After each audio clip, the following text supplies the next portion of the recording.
What's up, everybody? A Spare with a Gun here from Sleepless Nights with another episode on Subnautica. When we left off in the last episode, we had managed to get to the island, which is surprisingly not going to mark her, so it's somewhere over that away, I believe. And I managed to make it back, and I did a couple of tidying up things. I got my health and food back up because I was getting dangerously low there for a minute. Gathered some more supplies. I got my repair tool, repaired the Seamoth because it was about 50% damaged. And also, I got a notification at the end of the last episode. We have another message, so let's go ahead and start off with that. High priority automated message from Aurora Life Pod. Certain coordinates attached. Life Pod is carrying high priority passenger. Yoki Kasa. I said Kasa. Why do I have to record this anyway? Send immediate burial detail. Signal location uploaded to PDA. It's comforting when it says burial detail. High priority passengers remains 175 meters down. We can make that with the Seamoth. I do want to do a little bit of tidying up, or I say tidying up, more expanding. I've got the... because I feel like we need a better kind of setup here. Unfortunately, I did bring a bunch of fruit stuff back, plants, and they all died. So, or they were all rotten. So, I was like, well, poo. I doubt they're still here. I threw them all outside. Yeah, it looks like they despawned. So I did get a multi-purpose room going here. Now, we do have a few blueprints I would like to get up and running. Mainly the battery charger is my number one. I don't have the blueprints for the power cell one yet, but I really want to get a battery charger going, which is a couple of silver, a couple of copper, and a titanium. Not too bad. The bio-reactor would be a good one to get going too. That's only a few titanium, lubricant, and a couple of silver for a wiring kit. Also not bad. Though the bioreactor won't really be super viable until I get more plants growing type of thing, to where I've got more fuel for them. And the other is a moonpool. Now the titanium would be the biggest thing. I think the lead is easy to come by, and we know the lubricant's easy to come by because it's just the creepvine kind of thing. I've got 3 silver and 2 copper already, so that's helpful. Actually, let me go ahead and grab these. Because I think that... oh, and we have 3 lead. Okay, so I've got enough for that. I would need a bunch of titanium, a couple of creepvine, and a few silver, and I think we would have everything that we need, to be honest. So, with that, I think I'm going to, before we go exploring again, because I think we can charge the Seamoth off of the moonpool. I could be wrong. It's been a while since I played this, so I'm not sure, but I think we can. But I've basically got to do some titanium gathering, some creepvine gathering, and maybe looking for a little bit of silver. So I'll probably head over here into the creepvine area. I can't remember what these biomes are called.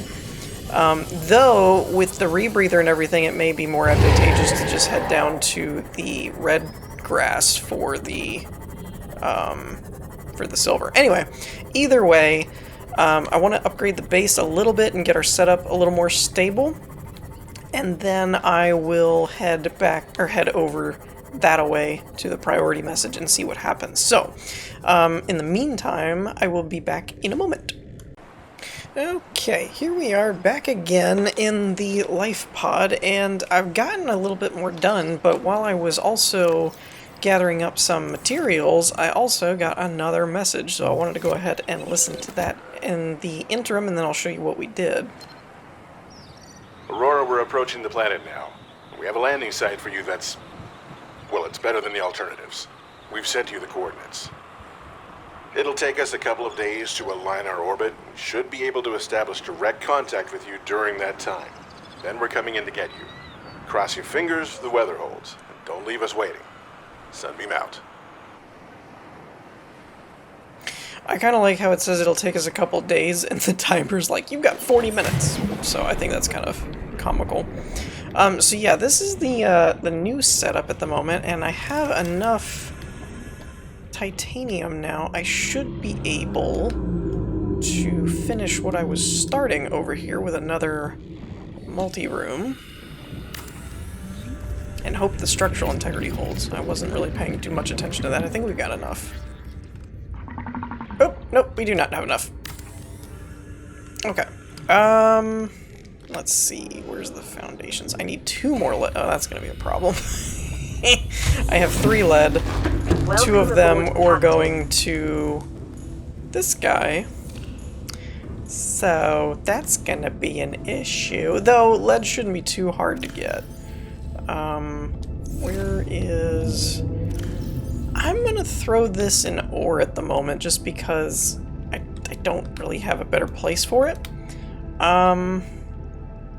Let's see. I've got the silver. I just had to come back and grab that. So I guess the next step is to kind of just find 1 more lead so that I can build another foundation. But in the meantime, I also need to make the wiring kit. So I'm going to make the wiring kit, get a lead piece, and that should let us finish both the other room and the bio-reactor. So we should have a bit of power, because the Seamoth is charging from the moonpool room. However, because I only have 1 solar panel, it's charging really not slowly, but I'm kind of feeling like it's probably going to end up draining that 1 solar panel type of thing. So there's that. That's the only thing that's the only real reason I'm really trying to get a bioreactor going, is because I think it'll charge it. I'm just not sure if it's sustainable if both the Seamoth needed power and the base needed power. I don't know that that's viable with just the 1 solar panel. Oh, come on. I get lead when I don't need it, and then when I need it, I can't get it to drop. Ain't that the way it always goes? I'll just grab that titanium while I'm there. Crap. I was really hoping there would just be 1 laying around here somewhere, and all these little outcropping things that I keep finding are just giving me like titanium and copper. It's like, come on. Read what I need, game. Or are you just spawning random crap I don't need right now? And then, of course, I'm finding all of this titanium that I don't, or salvage that I don't really want to leave. But it's probably going to fill up my inventory. Wow, I've actually gotten a good chunk, so we could do some building. Seriously! Where are all these little outcroppings? I just need 1 lead. And, of course, you give me more copper. Alright, well, I have no idea how long this is apparently going to take. So, yeah, I'll do 1 more. And it's titanium. Alright, so I gotta find some lead. Okay, so I actually managed to finish this. Now, the one weird part is when I went to build the foundation, I had to put it way over here. It wouldn't let me put anything under these, and I'm not sure why. I don't know if that's location, like if these coral things and stuff were considered in the way, or if it's a new function in the full release version of the game where once you place something you can't put them under these and it won't auto-adapt. I'm not really sure. Or if it's a mechanic to encourage you to use the reinforcement plates. I don't know. We've got some creepvine going here, as this is going to be the primary power source for the bioreactor, at least for now. And our bioreactor's doing pretty good. As you can see, it's brought us up to 575. I think the bioreactor's 500 by itself. And we've got the creepvine in here just going away. I don't know how long that'll last, but it seems to be doing pretty good. Which also, the fact that we're gaining power probably means the Seamoth is fully charged. So overall, I think we're doing really well. So yeah, I think it's about time. Oh, one thing is, in the next episode, I will probably end up tackling the Aurora unless we get... Well, no, I might end up doing the Sunbeam since we're on a clock. But one thing I found in my driving around or swimming around or whatever, apparently they have made changes to the way that the radiation thing works. So you need the whole suit, because I've got the suit and the gloves, but I don't have the helmet on because I have the rebreather. And when I drifted a little bit into the radioactive zone, it came up and said radiation detected, which normally won't happen, I don't think, if you have the full rad suit on. Now, it may detect it and just not hurt you, but that's not the way it worked in the previous early access versions of the game. So I'm kind of assuming that if I'm seeing radiation, I'm going to start taking damage. So that's something that we'll have to do when we decide to go explore the Aurora, is make sure we've got the full suit on. Oh, wait a minute. That's 13. Did we already investigate 17? I don't think we did. Maybe we have. 17 sounds familiar, so maybe we have. I'm just going to take a quick peek and make sure. I don't see any PDAs or anything, so we must have already explored that one, which is odd, because I feel like I would have remembered that, but I guess not. Oh well. Let's see here. So we've got a little ways to go, not too far. So yeah, our base I think is going pretty well. We've got a moonpool so that we can at least charge our Seamoth until we get the power cell charger set up. I'm kind of feeling like with the way the counter's looking at 23 minutes, by the time we finish this episode and everything, I think next time we're going to be looking at the Sunbeam's arrival more than likely. So I'll have to make sure... Ooh, we finally are going to enter into the Mushroom Biome. I will say something about Subnautica that I like since early access. And in general for exploration games that I feel like more games should do. I don't know how their message thing, their radio frequency things are triggered, but I'm liking that each one over time as you explore different ones is causing you to go into different biomes, like it's forcing you to explore a little bit. I think that's something that honestly a lot of survival games could benefit from. In this area is dominated by plant life, picking up faint or terra vehicle signatures. Signatures, multiple. Sorry, voice log. New PDA data. I think I can listen to this in the Seamoth. Let's give it a check. Looks like it. Live pod launch sequence initiated. Entering planetary atmosphere. My creators, the cherishers and sustainers of worlds, give me this day my daily pleasures as I give to those who seek pleasures from me. External temperature approaching critical levels. Show me the path. In life, truth, and love for mine is the power. I am the one. On and off and on again. Impact imminent. Life is a game which the universe plays with itself. I am done playing as this bundle of flesh. Return me.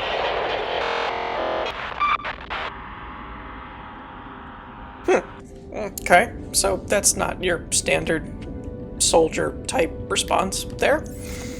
Interesting.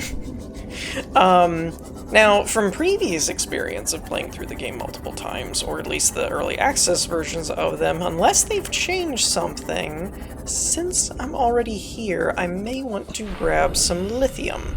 Now, they have changed the block. Good lord, that's harder to find.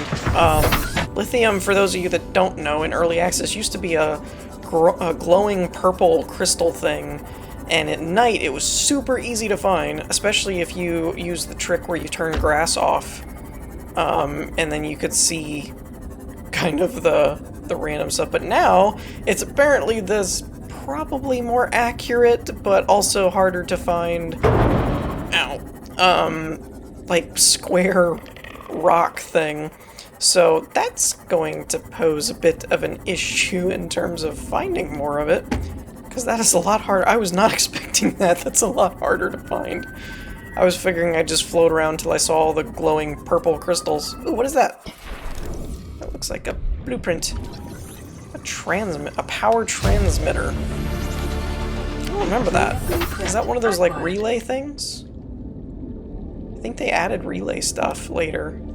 Extends the range of a power source. Yeah, I think I remember playing with the basic versions of that. However, I didn't play it once they added the finalized like new models and stuff for it. That looks a lot cooler.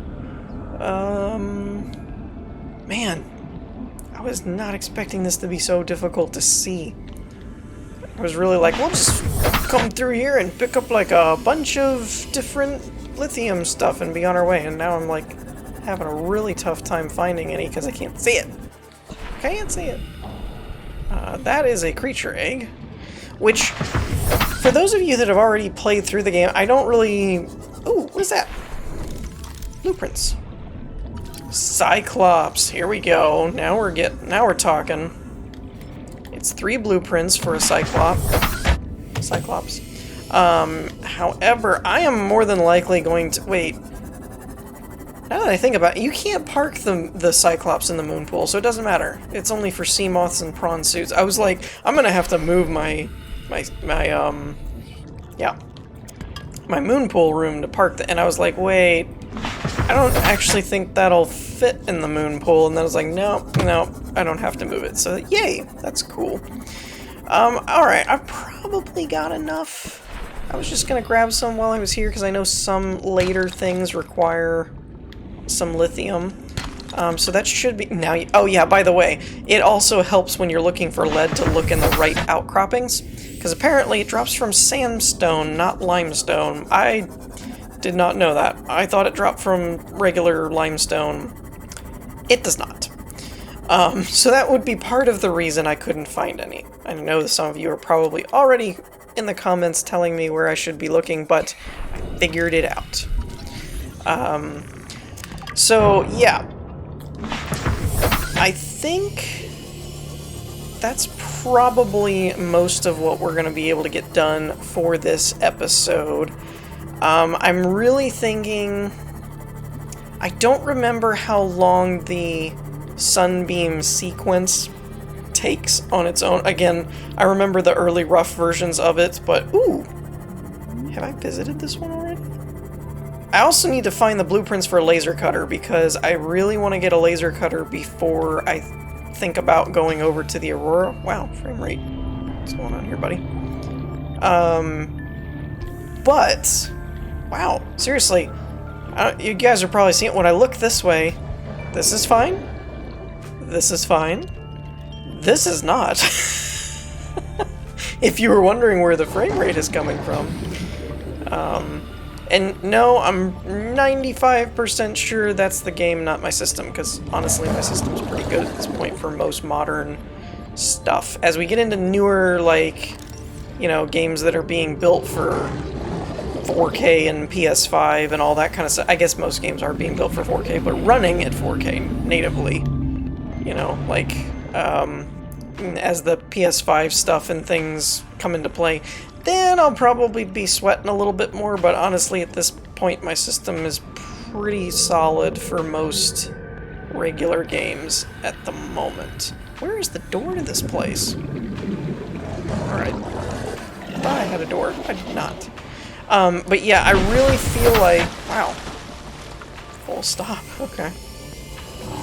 I really do feel like the Aurora had rooms that required the laser cutter.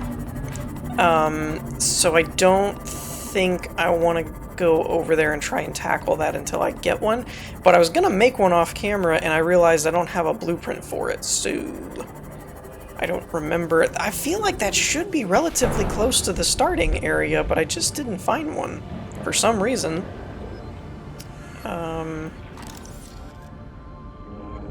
Okay, I'm not seeing a lot through here. Oh, here's a PDA. Degassi crew. Integrating new PDA data. Is that all that's in here? Oh, I can scan a bench. Yay. There's probably other areas that I can access with a laser cutter to cut open a door or something, but for now, I think that's all I can get from there. Let's check out... Data download, Degassi. Where are you? Manifest. Auxiliary search and rescue mission. I'm guessing that's Margaret? Or Margaret? I feel like that's just a weird way to spell Margaret. Meta, position freelance security. I think that was the security personnel since it says freelance security, in the Degassi one with the guy and his son. Lost in space near planet, blah, blah, blah. Age at time of disappearance 42. Mercenary born in the Mongolian states. Experienced in ship-to-ship and close-quarters combat techniques. Tours of duty with the Mongolian Defense Force and the Trans-System Federation. Dishonorably discharged from the TSF 15 years ago for going off mission. Details classified. I sense a spin-off conspiracy game.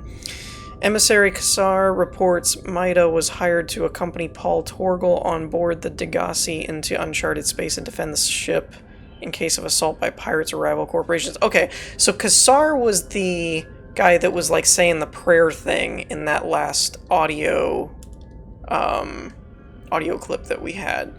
So he was reporting that she was security personnel for the Torgal group, which was the 2 people that were stranded on the island or whatever. So, as they say, the plot thickens. So yeah, I think for now, I am going to head back to the base, park the Seamoth in the moonpool, let it charge back up, make some repairs, resupply, stuff like that, and then we're gonna... Well, I'm going to do all that off camera. We're going to wrap the episode up about here.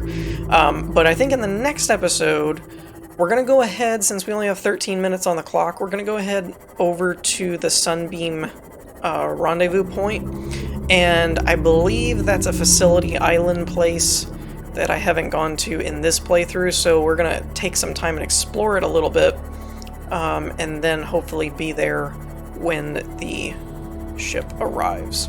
So with that, I will let you guys go for now. I hope you all enjoyed. If you did, leave a like, and I will see you all next time. Peace.